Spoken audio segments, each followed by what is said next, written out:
नमस्कार, मी अन्वी. आम्ही चाललो सेकंड फ्लोअरवर. सायन्स पार्कचा आपण सेकंड पार्ट बघूया. तिथे सुद्धा वेगळे वेगळे सायन्स एक्सपेरिमेंट होते.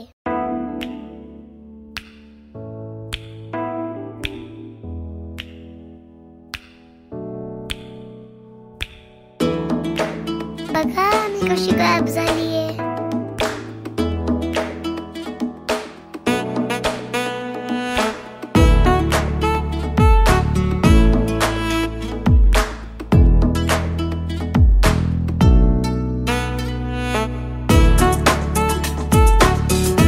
तिथं मी 3D प्रिंटरनी शिवाजी महाराजांचे चित्र काढून घेतले. हे तारांगण बघा मी कशी ॲस्ट्रोनॉट बनलीये. तारांगण मध्ये आम्ही सगळे ग्रह आणि तारे बघितले. हे आहे डॉक्टर जयंत नारळीकर सर.